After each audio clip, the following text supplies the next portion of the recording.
quero saber de você como a Milk potencializa, amplifica os objetivos dos seus clientes e das marcas de esportes do mercado. Como funciona isso? Excelente pergunta, Carlos Koji. Excelente. Vamos lá. Falando sério, nunca ninguém me perguntou isso. Em entrevistas, papos e tal. Cara, funciona assim, basicamente, né? Quando alguém procura a gente.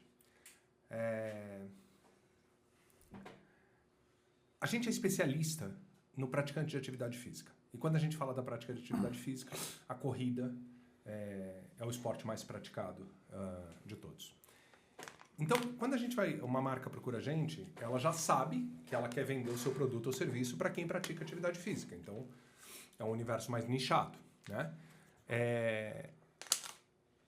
E aí, a gente parte de um início, quando a marca procura, que é, obviamente, se aprofundar nessa marca, entender que ela vai se conectar com o mercado que a gente conhece. Então, essa é uma variável um pouquinho diferente de agências convencionais, né? Porque as agências convencionais, e não estou falando mal de jeito nenhum, estou falando de características, as agências convencionais, elas atendem vários segmentos, e aí quando elas vão atender um outro segmento, elas se aprofundam naquele segmento para entender o cliente, para entender o público-alvo do cliente. Sim. Com a gente funciona diferente, porque a gente já é especialista no público-alvo. Então, quando a marca procura a gente, ela está buscando esse conhecimento no público-alvo, para saber como que ela conecta o produto ou o serviço dela para vender para aquele público. Então, a gente parte do princípio de entender com profundidade o produto, porque normalmente o público-alvo a gente conhece bem, entende com profundidade o produto, entende com profundidade o que essa marca já fez, se ela já fez alguma coisa, ou se é uma marca que é nova, que vai ser lançada, e a gente parte de um aprofundamento na marca e no desenho de um planejamento. Normalmente um planejamento anual. Que a gente também brinca que um planejamento anual ele foi feito para dar errado, né? Porque o que a gente aprende no primeiro e no segundo mês, ele interfere muito no que a gente vai continuar fazendo. Então não adianta a gente fazer um planejamento que no segundo mês a gente viu que o caminho estava errado e a gente continuar no caminho errado. Uhum. Mas legal, a gente desenha esse planejamento de ações. Quais são essas ações? Desculpa, gente. Quais são essas ações? A gente começa com o que a gente chama de marketing de influência, que é a gente se conectar com todos os canais que se conectam com esse público e entender projetos, e entender qual o canal que tem mais sinergia com aquela marca. Então, se você tem uma marca que vai se conectar com o público de alta performance, de corrida, triatlon, ciclismo, academia, o que quer que seja, a gente fala assim, quais são os canais que falam de alta performance? Ou se é uma marca mais fã, mais divertida. Quais são os canais divertidos que a gente pode conectar? Porque o mais importante, na hora que você fala de influência e canais, é você entender quem tem uma conexão natural, né? Então, quando a gente fala, por exemplo, no caso de Mizuno, com Ibira Runners, a gente fala assim, por que faria sentido a gente se conectar com Ibira Runners? Aí você fala assim, pô, o Koji é um cara que corre com frequência, ele é um cara que tem performance, ele é um cara que se conecta com o público que está além das assessorias esportivas, porque a gente já tem o trabalho feito com MPR, Lobo e Santi. Então, aonde que o Ibira Runners entra na estratégia? Ele se conecta com pessoas que não estão nas assessorias, mas que estão na comunidade de corrida. Então, essa parte de marketing de influência, a gente vai mapear o que está acontecendo, para colocar dentro desse cronograma quais são as oportunidades. Essa é uma das coisas que vai acontecer nesse planejamento. A outra coisa, desenvolvimento de evento de lançamento de produto ou de lançamento de serviço. Estratégia de construção de experiência proprietária dentro de provas e eventos esportivos. Então, vamos fazer uma ação na prova X. Por exemplo, essa marca, a gente quer apoiar alguma prova de corrida. A gente vai identificar qual a prova de corrida que faz sentido de acordo com o budget, de acordo com o perfil, e entende qual que é a experiência que essa marca pode fazer nessa prova, conectando já com a comunidade, com os influenciadores e tudo mais.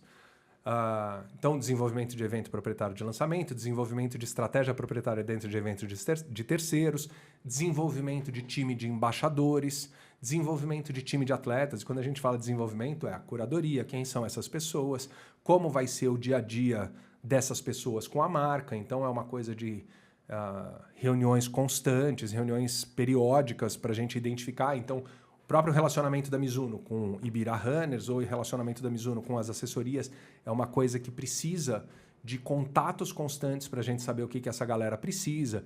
Cara, é um trabalho meio sem fim aí, né? Pensando se eu esqueci alguma coisa. Falando aqui, ó, só para dar uma resumida para todo mundo entender aqui. A Milk tem um pilar aí de embaixadores, né? Se chama de canais, né? Isso, de canais. Canais. Os canais podem ser tanto os embaixadores, como assessoria, ou uma loja física.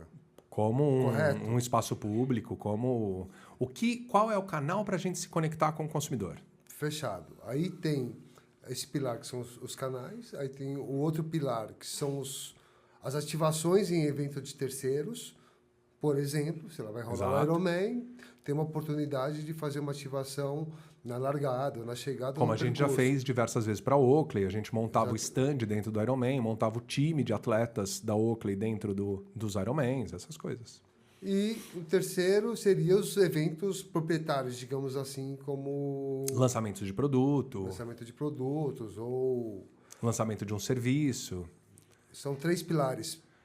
Cara, na maioria que se desdobram em outras... eu acho que sim, porque você tem uma coisa de relacionamento constante, você tem uma coisa de curadoria de projeto, né? A gente estava conversando agora, eu e o Marcelo, sobre como é que o Manual da Corrida ele consegue se conectar com uma marca, se é através de um projeto pontual, né? A gente vai ter uma jornada que... o Marcelo estava falando, vou ter uma jornada que eu vou correr uma prova, vou fazer um camp num outro país e é um programa pontual. E a gente diz o seguinte, cara, talvez um projeto um pouco maior, onde a gente tem aí diversas entregas, ele seja uma coisa mais, não sei se fácil, mas mais conectada ou mais fácil de se conectar com uma estratégia de longo prazo. Então, quando a gente fala de marcas grandes como Mizuno, Olímpicos, Oakley, e a gente já tem um direcionamento, né? A gente está atendendo a Live agora, né? Uhum. A Live contratou a gente para a gente coordenar alguns eventos que eles vão fazer.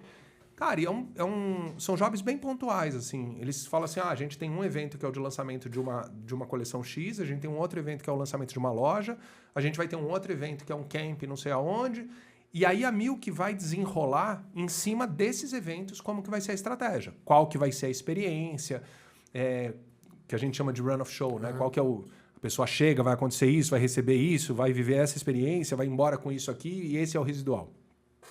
Que é uma coisa bem de evento, né? Bem característica de evento.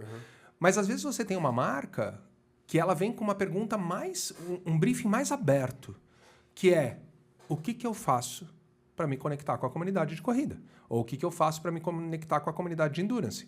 E aí você fala, a gente precisa montar um planejamento, precisa entender qual é o teu budget para isso, entendendo que o formato de remuneração da Milk ele não varia de acordo com a quantidade de dinheiro que o cliente tem. Sim. Então, estipulado um FII e segue ele é estipulado um FII, até o final exato. Ele é estipulado um FII de acordo com o que a gente vai entregar de trabalho. Sim. Se o cliente vai fazer um evento que custa R$1 milhão ou ele vai fazer um evento que custa R$15 mil, isso não altera o nosso FII. A única coisa que altera o nosso FII é se a gente vai trabalhar mais ou vai trabalhar menos. Sim. Se a gente vai ter mais mão de obra alocada ou menos mão de obra alocada. Então, entendendo qual é o budget, entendendo qual é o objetivo e criando esse cronograma de entregas, a gente tem todas essas entregas que eu coloquei. A gente vai ter um time de atletas. Vamos montar um time de atletas para a marca. Legal, a gente vai fazer a curadoria, vai entender quem são os atletas que se conectam mais com a marca, vai entender quais são os objetivos da marca para a gente entender o que eles podem entregar. Mas o ponto de atenção principal, que eu acho que é o interessante, é tudo que a gente está fazendo, a gente tem como objetivo o impacto no praticante de atividade física. Sim. E eu acho, Koji e Marcelo, que esse é o grande aprendizado da Milk ao longo desse tempo todo que você falou que a gente existe há muitos anos, e de fato a gente tem 20 anos de mercado. Eu acho que o grande aprendizado é a gente saber o que a gente sabe fazer. Parece óbvio, né? Mas não é. Sim. E o que a gente não sabe fazer. E muitas vezes chega pra gente um determinado tipo de pedido, que às vezes até um dinheiro é interessante, mas numa área que a gente não domina. Então, a maturidade, que eu acho que é uma coisa de construção constante que a gente tem, mais do que saber falar sim, é saber falar não. Para a gente conseguir entregar dentro da nossa área de conhecimento a melhor coisa possível. E quando foge da nossa área de conhecimento, a gente tem que ter a calma, a frieza de virar e falar, tem gente que entrega melhor que a gente. A gente prefere não fazer esse tipo de trabalho. Você assistiu um corte do podcast do Manual, o podcast mais bacana da corrida. Então, se você quiser assistir o vídeo completo, tem link na descrição. E não se esquece de se inscrever no canal para dar aquela força pra gente, beleza?